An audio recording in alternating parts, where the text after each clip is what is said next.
What is going on, everybody? It is me again. It is Horror Fan 34, and welcome to another video. And welcome to day 4 of the 31 Days of Horror challenge in October. Now that we are on day 4 of the challenge, I figured I'd talk about another one that I feel is underrated, especially when it comes to slashers, because you can sort of like figure in a way this is a slasher film. And I think it's my personal favorite of this sort of like story of this horror tale. And I always thought this film was such an underrated '80s gem with a legendary horror icon, and of course Robert Englund, of course. And as you can tell by the title, that review is going to be on The Phantom of the Opera from 1989. I keep on forgetting too. This is directed by Dwight H. Little, same guy that the year before this, had Halloween 4, which I really enjoy. But he also directed Rapid Fire with Brandon Lee, which is a great movie. He also directed Murder at 1600, one of my favorite Wesley Snipes movies. And he directed this. And I thought he did a really good job with this. And it's a Phantom of the Opera, but it's a slasher film where it takes place in Victorian era in London. You have an opera singer, Christine, played by Jill Schoelen, from The Stepfather and Cutting Class, and just tons of other stuff. Popcorn is another good one that she was in. She's an opera singer who goes to in the Victorian era of London, and she's basically being stalked by this Phantom of the Opera sort of killer, played by Robert Englund, pretty much. And that's pretty much the gist of the movie.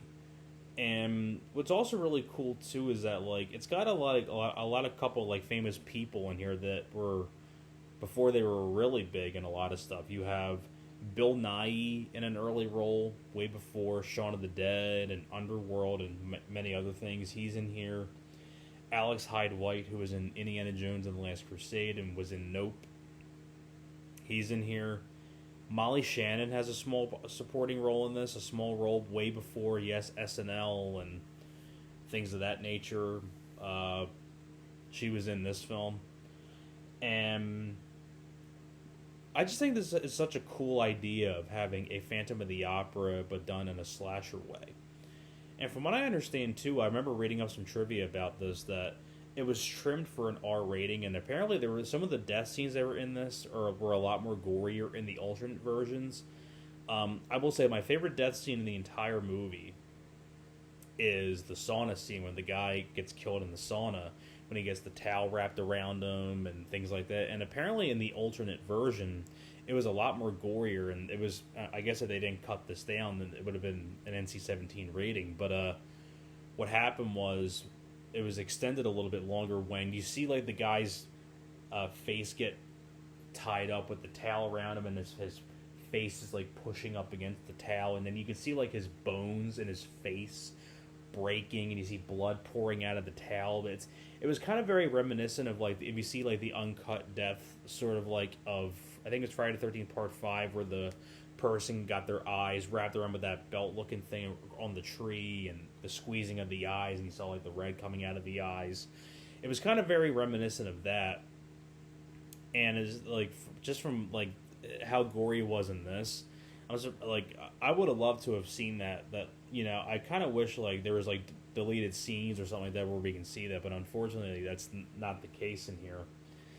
And another really good one that was altered a little bit too is when a guy's head gets cut off and decapitated. Apparently it was extended a little bit more, where the head was completely taken off, and you see it full, Foley, the guy's head get cut off. But the way they alter it in this one, it's where the killer, Robert Englund, he jabs the knife into the neck, and you see the guy's expression, and then all of a sudden it cuts, and then you see Robert Englund holding the guy's head in his hand. So they kind of cut out that whole little decapitation scene. So it's a shame that they had to cut down for an R rating. But another really good death in here is when I'm trying to remember what it was. Oh yeah, there's the stagehand guy who puts the stage together for the plays, and his hand gets skinned. He gets like skinned alive by Robert Englund. Pretty gruesome one there.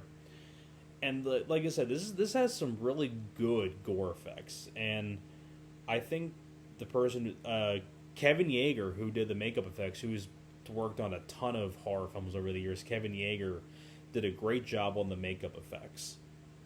And I thought it was very well directed as well by Dwight H. Little. And I really do enjoy Jill Schoelen. I think she's one of the more underrated Scream Queens. And of course, Robert Englund. Robert Englund steals the show in just about anything he's in. Like, whether it be like The Mangler or things like that. He always steals the show. Whatever movie he's in, he's always a standout. And Robert Englund does a great job in this as the Phantom of the Opera sort of character. And, if you like that sort of, like, story, like, if you want to see a Phantom of the Opera sort of, like, vibe, and you want to see it done in a slasher way, I think this is definitely a good one to check out. And if you like Robert Englund, I definitely give this a look.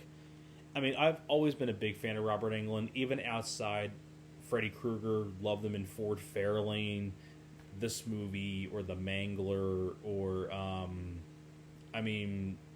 Urban Legend. Like, he's Behind the Mask, The Rise of Leslie Vernon. Robert Englund is always good. Has been in a lot of good stuff over the years, and I think this is another one. One of his more underrated ones, I would say, when it comes to the horror genre. It was cool to see other people in here, like, before they were famous, like, Bill Nighy, Molly Shannon. And I like the whole setting, too, where it takes place in the Victorian era of England and London. I think it's a cool setting for a horror film, and especially with the Phantom of the Opera sort of, like, vibe to it as well. But if you haven't seen Phantom of the Opera, and if you like slashers, and you like Robert Englund, you got to give this a look. And like I said, like the gore effects in here are really, really well done for what they are. Even though they are slightly cut down a little bit, it's still pretty gory. Although I do wish we could see the uncut version, because if you read up some trivia about this, it explains it all online, like on IMDb and all that stuff. It tells you like some of the alternate takes of the gorier scenes in the film. But yeah, Phantom of the Opera is definitely worth checking out if you haven't seen it. So that is pretty much it for my review for the Phantom of the Opera. Thank you very much for watching, and I will see you guys next time.